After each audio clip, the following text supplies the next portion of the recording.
Lecture number 16 start करते हैं। Lecture 15 में से अगर किसी का कोई क्वेश्चन है तो आप पूछ लें ताकि हम नेक्स्ट लेक्चर स्टार्ट करें।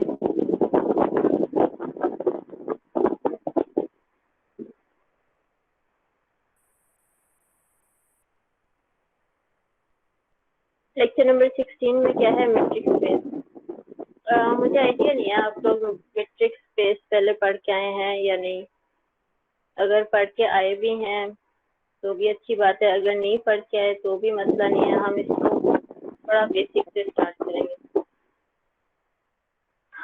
मेट्रिक क्या है? A metric on a set x is a function d from x cross x to r।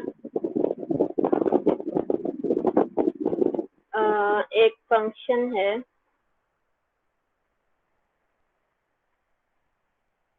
A metric on a set x is a function d। d function किस तरह से define होगा? From x cross x to r।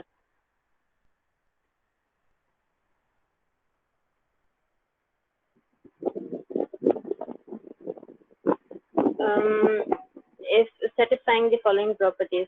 वो metric तब कहलाएगा, एक function metric तब कहलाएगा जब वो इन चार प्रॉपर्टीज को सेटिस्फाई कर देगा।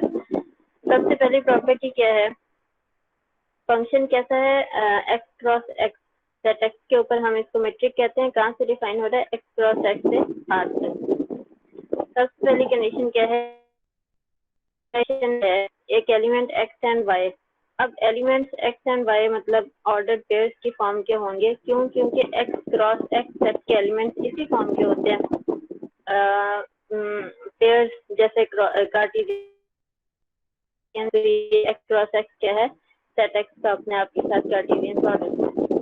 तो ये जो फंक्शन जब किसी एलिमेंट पे अप्लाई होगा तो वो एलिमेंट कैसा होगा? वो इस फॉर्म में लिखा जाएगा x एंड y। तो d of x and y greater than or equal to 0 होना चाहिए for all x and y belongs to x।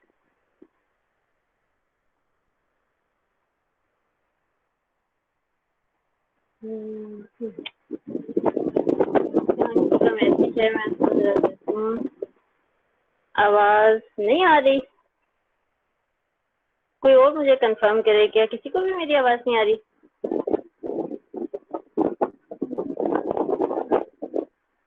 आ रही है। इसका मतलब है आपके नेट में कुछ मसला। अच्छा जी, आप ऐसा कर लेना, जिसको मेरी आवाज साफ नहीं आ रही ना, मैं यही वाली रिकॉर्डिंग जो है ये यूट्यूब पे डाल दूंगी, तो आप वहां से सुन लेना, ठीक है? तो क्या हम पढ़ रहे थे? D from X cross X to R है, तो डी जब किसी एलिमेंट पे अप्लाई होगा तो वो एलिमेंट इस फॉर्म के होंगे एक्स एंड वाई के, क्योंकि elements Cartesian product X and x के एलिमेंट्स इसी फॉर्म के होते हैं, ऑर्डर पेयर्स की फॉर्म के। तो D of x and Y greater than और इक्वल टू 0 सबसे पहली प्रॉपर्टी किसके लिए? डी के लिए। अगर इस फंक्शन डी ने चार प्रॉपर्टीज को सेटिस्फाई कर दिया तो फिर इस फंक्शन डी को सिर्फ फंक्शन नहीं कहेंगे बल्कि क्या कहेंगे? Matrix on a set X. तो सबसे पहली प्रॉपर्टी क्या है? D of x and Y greater than और इक्वल टू 0। सेकेंड प्रॉपर्टी क्या है? D of x and Y equal to 0 if and only if X is equal to Y greater than और equal to 0। फिर equal to 0 equal to 0 सिर्फ तब आएगा जब x equal to y होगा। ये इफ एंड ओनली स्टेटमेंट है। D of x and Y equal to 0 होगा if x equal to y है, तो D of x and Y equal to 0 होगा। इफ एंड ओनली स्टेटमेंट का ये मतलब है। थर्ड कंडीशन क्या है? D of x and Y is equal to D of Y and X. इस प्रॉपर्टी को सिमेट्रिक प्रॉपर्टी भी बोला जाता है। नेक्स्ट प्रॉपर्टी है D of x and z is less than or equal to d of x and y plus d of y and z। इसको triangular inequality भी बोला जाता है। Property number 4। अगर ये चारों प्रॉपर्टीज इस फंक्शन d ने सेटिस्फाई कर दी तो फंक्शन d को हम क्या कहेंगे? Matrix on set x। The number d of x and y is often called distance। Mostly जिन्होंने ये कोर्स पहले पढ़ा होगा मैट्रिक का या किसी कोर्स के अंदर मैट्रिक का इंट्रोडक्शन दिया होगा, मोस्टली क्या बोलते हैं? D of x and Y को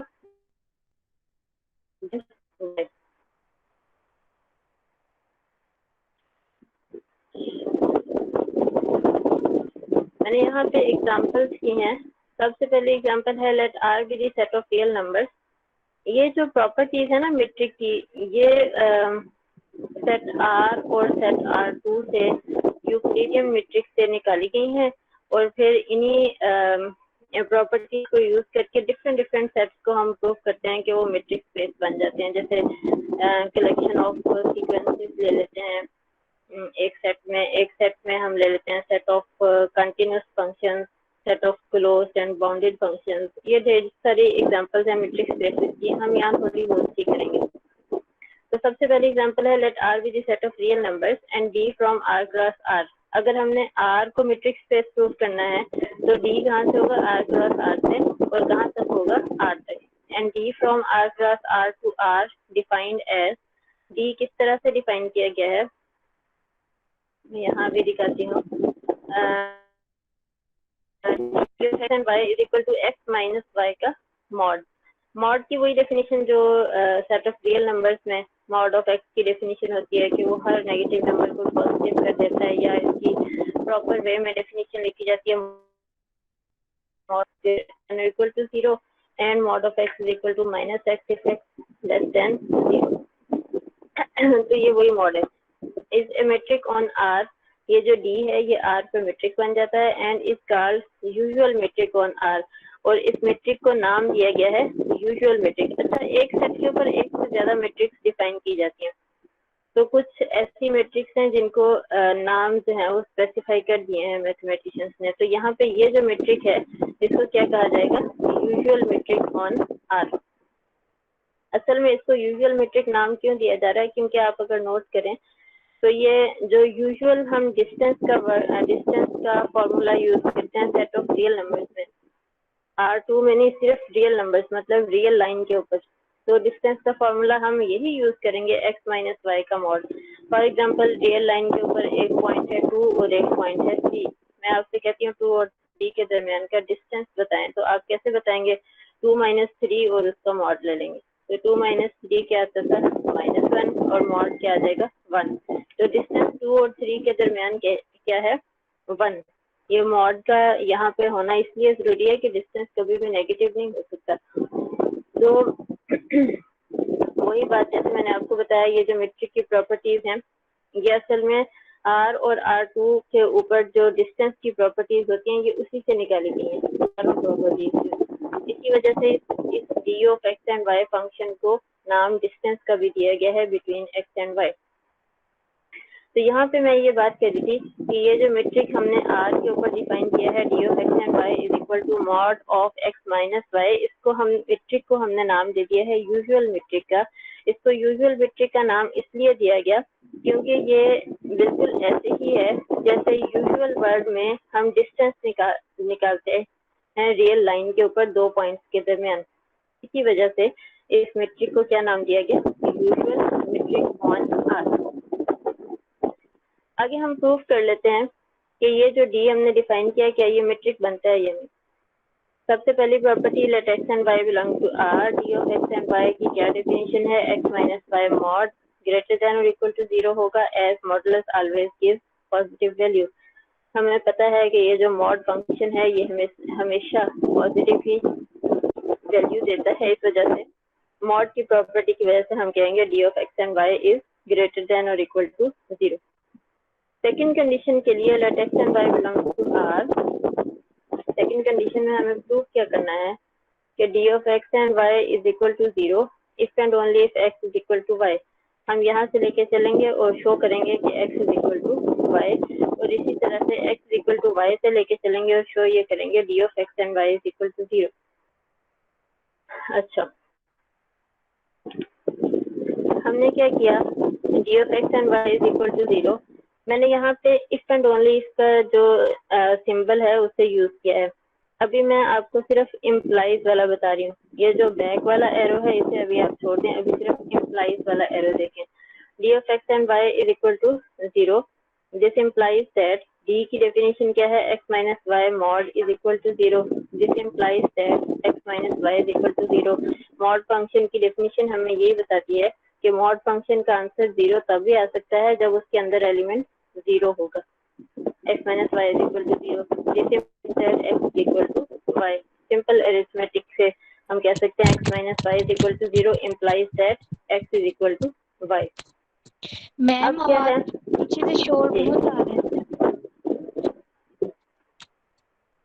मैम, शोर बहुत आ रहा है, आवाज सही से नहीं आ रही आपकी। एक मिनट। अब वैसे मैं आपकी खातिर अपना फैन बंद कर रही हूँ, तो मैं बड़ी गर्मी में बैठ के लेक्चर दूंगी, लेकिन चलो अब मुझे बताओ, अब सही है आवाज? जी मैम अब सही आ रही है। सही है, अच्छा। अब मैं क्या पढ़ रही थी, हाँ, हम ये देख रहे थे कि let x and y belong to R, d of x and y is equal to 0 imply करते करते हमने ये शो कर दिया x is equal to y।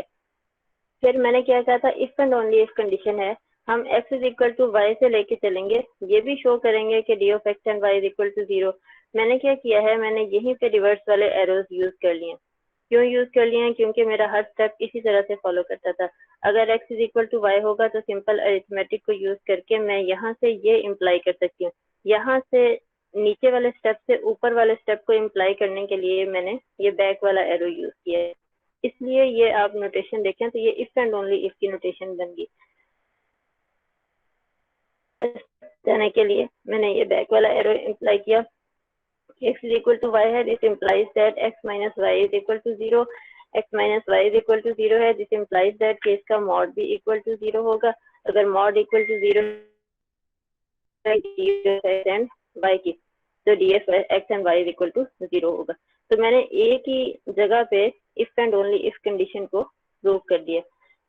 कुछ ऐसे होते हैं फंक्शंस, मेट्रिक डी ऐसे होते हैं जहाँ पे ये दोनों साइड्स जो हैं ये प्रूफ नहीं हो रही होती। Sometimes d of x and y imply कर देता है, D of x and Y is equal to 0 imply कर देता है कि x is equal to y होगा। समटाइम्स ऐसा पॉसिबल नहीं होता कि अगर x is equal to y है तो लाजमी d of x and Y is equal to 0 आ जाए। ये होता है, कुछ मेट्रिक्स ऐसी भी होती हैं। तो लेकिन ये जो सेट है इसमें दोनों कंडीशंस होल्ड कर रही हैं कि ये जो function d of x and y define किया गया है, अगर d of x and Y is equal to 0 है तो x is equal to y भी आ रहा है, और दूसरी साइड भी प्रूव हो रही है कि अगर x is equal to y is equal to 0 भी आ रहा है। और इन दोनों बातों को हमने यहाँ कर दिया है, क्योंकि इस सिंबल को यूज करने में कोई मसला नहीं है। किस तरह से मसला नहीं है कि जो इम्प्लाई करता है इस स्टेप को ये इम्प्लाई करता है अगले स्टेप को, ये इम्प्लाई करता है अगले स्टेप को, बिल्कुल इसी तरह से रिवर्स साइड से भी हम हर स्टेप को इम्प्लाई कर सकते हैं। इस वजह से मैंने डायरेक्ट इफ एंड ओनली इसको प्रूव कर दिया। नेक्स्ट हमारे पास क्या है, let x and Y belong to R. Third condition में हमने सिमेट्री प्रॉपर्टी प्रूव करनी है। सिमेट्री प्रॉपर्टी क्या थी कि D of x and Y is equal to D of Y and x. D की डेफिनेशन माइनस वाई का mod. तो थर्ड कंडीशन में हमने दो एलिमेंट्स ले लिए आर में से इसलिए ले रहे हैं क्योंकि हम आर को मेट्रिक स्पेस प्रूव कर रहे हैं।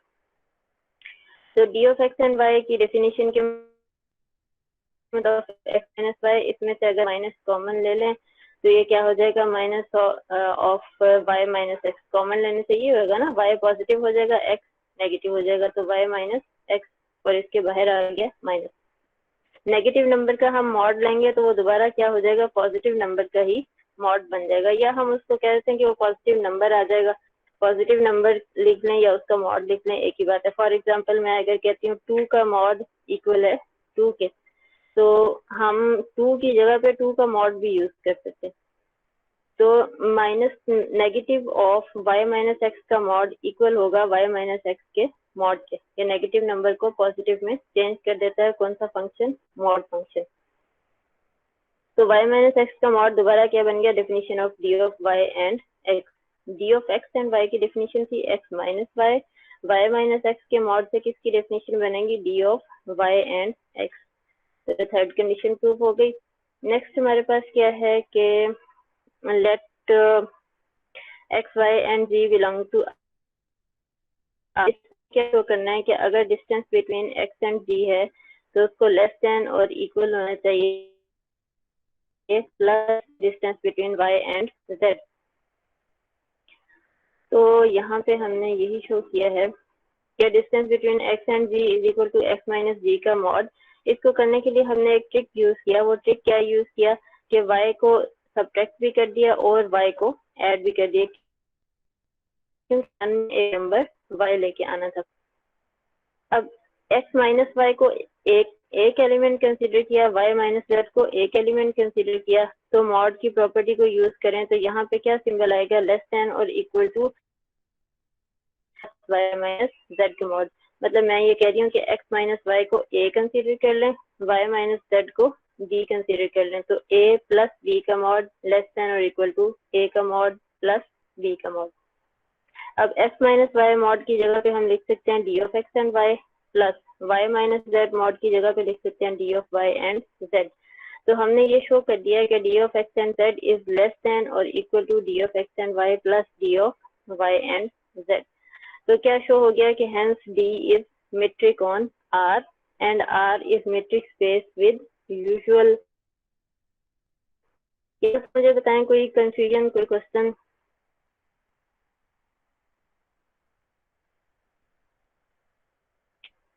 अच्छा जी, एग्जांपल लिखते हैं। Let x be any set and D from x to x to R। अब x यहाँ पे जो है ना स्पेसिफाई नहीं किया, कोई भी सेट हो सकता है। एग्जाम्पल 1 में तो हमने x की जगह पे क्या लिया हुआ था, set of real numbers. Example 2 में हम कह रहे हैं x कोई भी सेट है, D फंक्शन डिफाइंड है। इस तरह से डिफाइंड है कि d of x and y not equal to y and 0 if x is equal to y. Then D is a metric on x and is called discrete metric on x. Discrete metric लाजमी define की जा सकती है। ये जो metric है, ये जो फंक्शन d है, ये मेट्रिक बन जाता है। इसको मैंने यहाँ प्रूफ किया हुआ है। सबसे पहले तो हमने क्या शो करना होता है कि d of x and y greater than और इक्वल टू 0। अब क्योंकि d जो है वो दो तरह से डिफाइंड है, एक वक्त में उसका आंसर आता है 1, एक वक्त में उसका आंसर आता है 0। तो हमें दोनों केसेस को डिस्कस करना है। If x not equal to y, d of x and y is equal to 1, 1 क्या है, ग्रेटर देन और इक्वल टू 0। मतलब हम इसको ग्रेटर देन 0 कह सकते हैं। और अगर x इक्वल टू y होगा तो क्या हो जाएगा, d of x and y, जैसे मैंने यहाँ है तो क्या d of x and y is equal to 0 हो जाएगा। और इक्वल टू 0 वाली कंडीशन है, ये पूरी हो जाती है इस डिस्क्रीट मेट्रिक के लिए। अगर आंसर 1 है तो ग्रेटर देन 0 वाली इक्वल टू 0 वाली कंडीशन। तो d of x and y equal to 0। Second condition में क्या है, हमने क्या करना होता है कि if x is equal to y then d of x and y is equal to 0। बड़े ऑब्वियस से है इसकी डेफिनेशन से। y आंसर क्या देता है, 0। बिल्कुल इसी तरह से also if d of x and y is equal to 0 then x is equal to y। बिल्कुल इसी तरह से डेफिनेशन से ही अगर d of x and y is equal to 0 होगा तो x is equal to y होगा। मतलब इफ एंड ओनली इफ की दोनों कंडीशंस यहाँ प्रूव हो गई कि अगर x is equal to y है then d of x and y is equal to 0 by definition. अगर ma'am roll number 53 is present, Hashmi Qureshi. जी, कोई क्वेश्चन कर रहा है या कोई आपस में बातचीत हो रही है?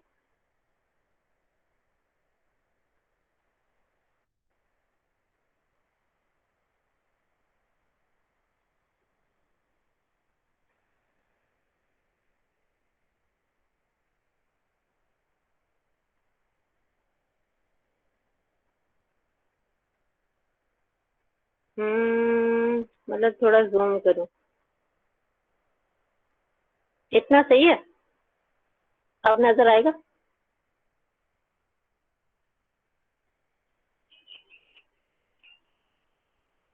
अच्छा जी।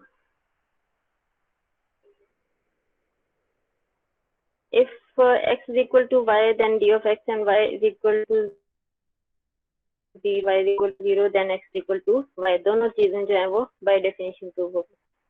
थर्ड कंडीशन में क्या है कि let x and Y belong to X and X not equal to Y, तो D of x and Y किसके इक्वल आएगा, 1 के, और D of Y and X भी तो 1 के इक्वल आएगा क्योंकि वाई भी तो एक्स के इक्वल नहीं है। तो D of x and Y किसके इक्वल हो गया, d of Y and x के। और इसी तरह से इक्वल टू, मैम ये पूछना है कि आप ये लेक्चर यूट्यूब पर अपलोड करेंगी? हाँ जी लेक्चर में अपलोड करूंगी। Thank you ma'am. सब आ गए हमारे। अच्छा, if x is equal to y then d of x and y is equal to 0, और जाहिर सी बात है d of y and x, y भी तो x के इक्वल ही है, तो यहाँ से भी कंडीशन पूरी होगी कि d of x and y is equal to d of y and x।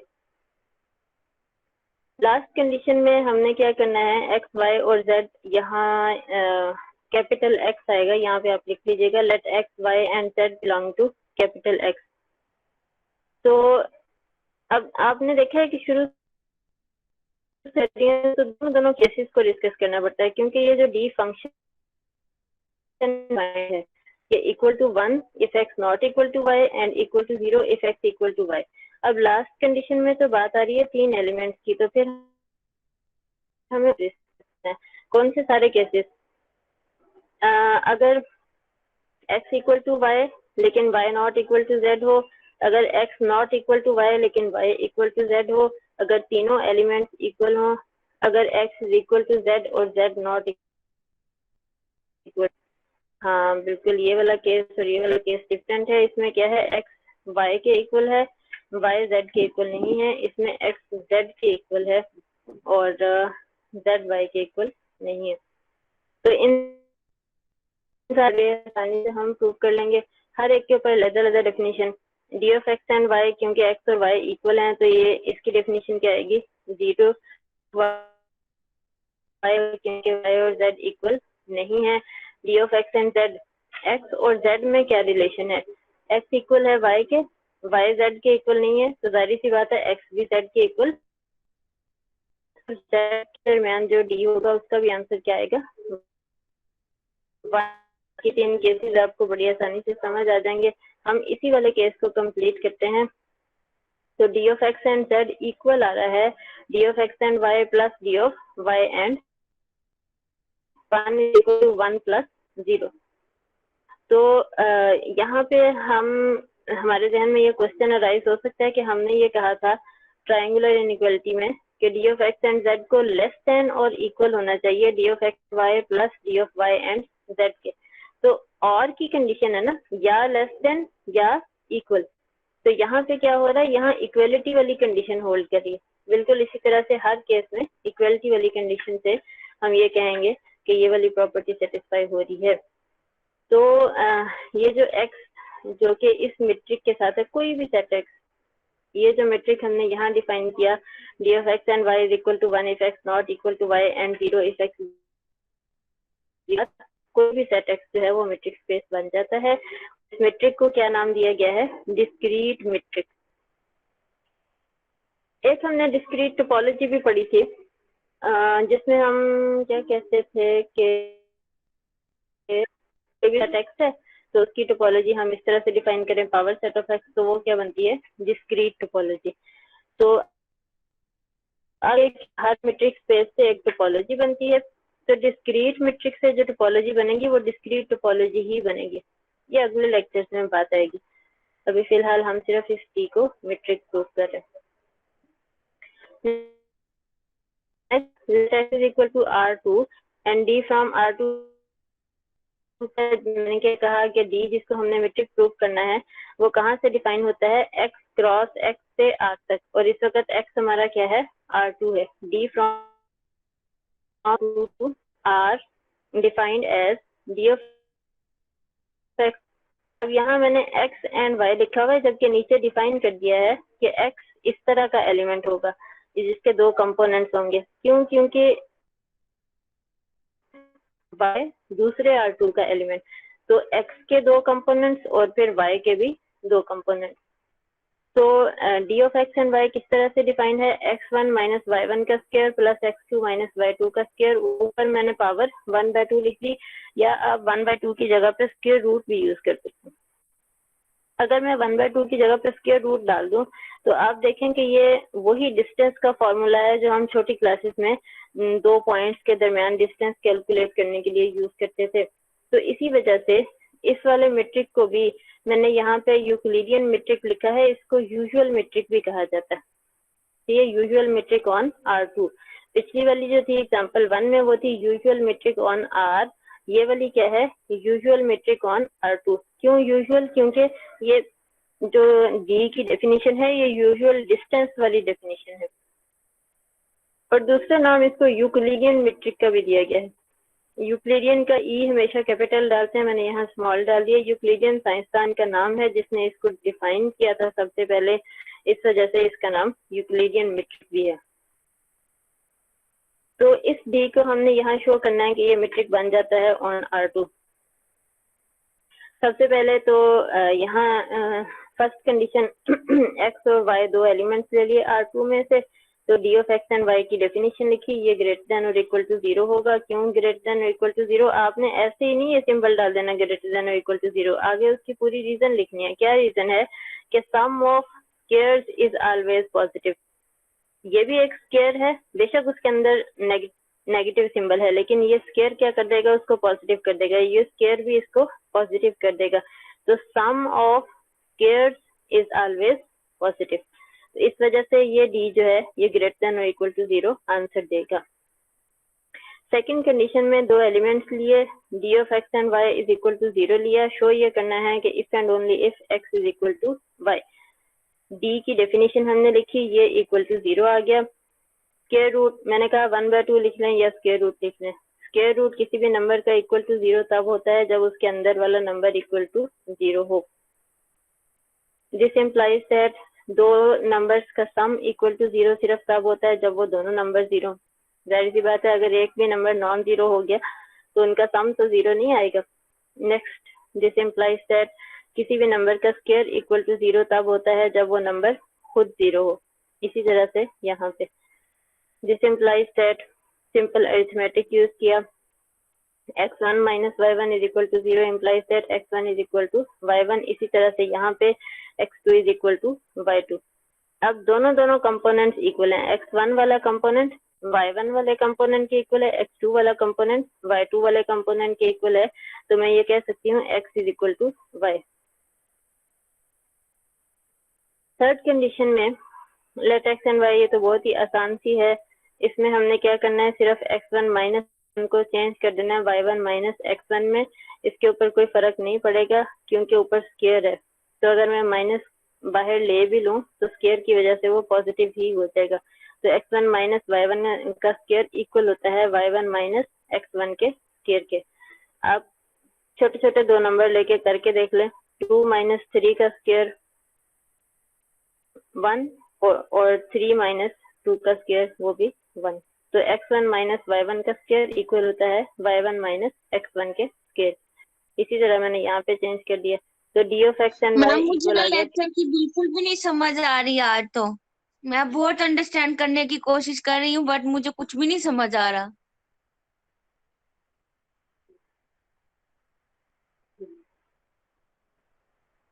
जी, ये कौन है जिनको समझ नहीं आ रहा? Ma'am roll number 53। मैम ये मखदूम है, ये लेट इसने ज्वाइन किया, इसे पता है नहीं आप पढ़ा क्या रही हैं। आप पढ़ाएं, बाद में ये वीडियो देख लेगी। अच्छा, आप ऐसा करें गुलबख, जो भी कोई है, आप बाद में YouTube पे सुन लेना। अगर आपको यहाँ नहीं समझ आ रही है, अगर आपको लग रहा है कि आपका यहाँ पे टाइम वेस्ट हो रहा है, तो आप बेशक इसको लेफ्ट कर दें, मसला नहीं है, आप YouTube पे सुन लेना। क्योंकि बहुत से बच्चों को आवाज सही आ रही है और मैं जब इसको YouTube पे डालूंगी तो ये ठीक आवाज नहीं होगा। आज शाम नहीं तो कल शाम तक तो इंशाल्लाह डाल दूंगी। नेक्स्ट हमारे पास है let x is equal to x, y और z, मैंने 3 एलिमेंट्स ले लिए, तो d of x and z, d की डेफिनेशन को यहाँ पे यूज किया। पहले भी मैंने एग्जांपल में बताया था कि हमें बीच में एक एलिमेंट y ऐड करना होता है, तो x1 और z1 वाले में हमने y1 को सब्ट्रैक्ट और ऐड कर दिया, x2 और z2 वाले में हमने y2 को सब्ट्रैक्ट और ऐड कर दिया। फिर आगे क्या किया, मिनकॉस्की इनइक्वालिटी यूज की है। मिनकॉस्की इनइक्वालिटी क्या बताती है कि यहाँ हमने x1 माइनस y1 को एक नंबर कंसीडर करना है, y1 माइनस z1 को एक नंबर कंसीडर करना है। a प्लस b का स्क्वायर, सिमिलरली यहाँ पे यहाँ a1 प्लस b1 का स्क्वायर, यहाँ पे a2 प्लस b2 का स्क्वायर होल की पावर 1/2 इक्वल होता है a1 प्लस a2 का स्क्वायर होल की power 1/2 plus a2 plus b2 का स्क्वायर होल की पावर 1/2। ये मैंने मिनकॉस्की इनइक्वालिटी यूज की है। आप इसको बड़ी आसानी से इंटरनेट से सर्च कर सकते हैं कि मिनकॉस्की इनइक्वालिटी है क्या।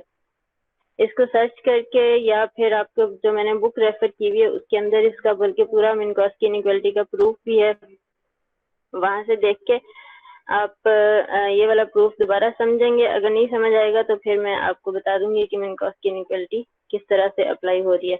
आपने क्या करना है, x1 माइनस y1 को एक एलिमेंट a कंसीडर करना है a1, और y1 माइनस z1 को b1 कंसीडर करना है। x2 माइनस y2 को a2 कंसीडर करना है, y2 माइनस z2 को b2 कंसीडर करना है। तो a1 का स्क्वायर प्लस a2 का स्क्वायर होल की पावर 1/2, b1 का स्क्वायर प्लस b2 का स्क्वायर होल की पावर 1/2, और इन दोनों के दरमियान रिलेशन क्या होता है, लेस देन और इक्वल का होता है। ये मैं क्या बोल रही हूँ a1 और a2 में, ये मैं मिनकॉस्की इनइक्वालिटी की डेफिनेशन बोल रही हूँ। अब यहाँ पे अगर आप देखें तो ये किसकी डेफिनेशन है, d of x and y की। यहाँ पे अगर देखें तो ये किसकी डेफिनेशन है, d of y and z की। So d of x and z is less than or equal to d of x and y plus d of y and z. So R2 is metric space with Euclidean metric. अब एक set के ऊपर एक से ज्यादा matrix define की जा सकती हैं। यहाँ एक्सरसाइज में x is equal to R2 ही है। रो मैट्रिक डिफाइन की है from R2 plus R2 to R। किस तरह से, rho of x and y is equal to maximum of x1 minus y1 comma x2 minus y2। x की definition यहाँ, ये जो x लिखा है, x के दो कंपोनेंट्स हैं x1 x2, y के दो कंपोनेंट्स हैं y1 y2। क्यों? क्योंकि x R2 का एलिमेंट है और y भी R2 का एलिमेंट है। तो आपने क्या करना है, इस क्वेश्चन में रो को मैट्रिक प्रूफ करना है। बिल्कुल इसी तरह से x is equal to R2 के ऊपर एक और मैट्रिक डिफाइन किया है D1। D1 किस तरह से डिफाइन किया है, D के ऊपर 1 लिखा हुआ है, या फिर आप इसको D प्राइम कह दें। d prime of x and y equal है x1 माइनस y1 का mod plus x2 minus y2 का मॉड। दोनों डेफिनेशंस में थोड़ा सा फर्क है, यहाँ हम ले रहे हैं maximum of these two mod, यहाँ हम दोनों मॉड्स का सम ले रहे हैं। इसको भी आपने प्रूव करना है कि ये मैट्रिक है ऑन R2।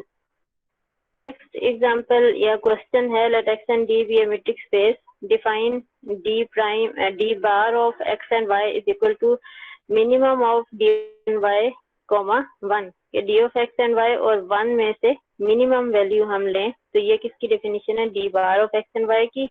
और ये जो d है इसके बारे में हमें बता दिया गया है कि ये मैट्रिक है। तो शो ये करना है कि d bar is also a metric on x। Set x के ऊपर एक मैट्रिक d होगा, तो d बार जो है वो भी मैट्रिक बन जाएगा सेट x के ऊपर। Then d bar is ma'am ये एक कॉल्ड, बात करनी है कि आप ना ये जो एक्सरसाइज का सलूशन है, जैसे आप क्वेश्चन दे देती हैं समझा के, तो मैम उनका सलूशन भी दे दिया करें। डिफिकल्टीज होती है सॉर्ट करने में, समझ नहीं आ रही होती।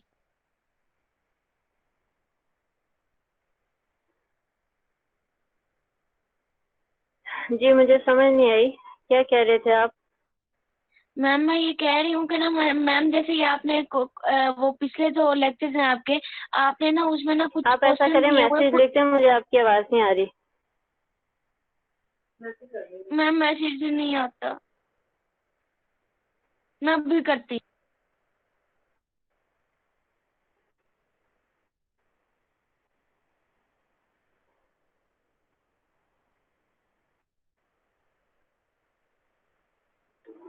तो ये जो कोई भी क्वेश्चन कर मैंने इनसे कहा है कि मुझे मैसेज लिखते हैं, तो मैसेज में देख लेते हैं।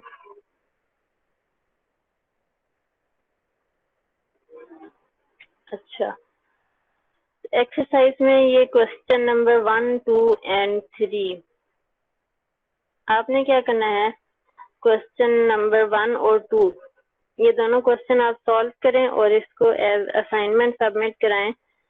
वेडनेसडे को आपने ये मुझे सबमिट करानी है शाम 6 बजे तक।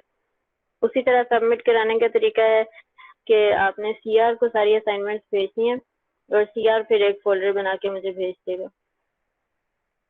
आप बताएं किसी का कोई क्वेश्चन, कोई प्रॉब्लम?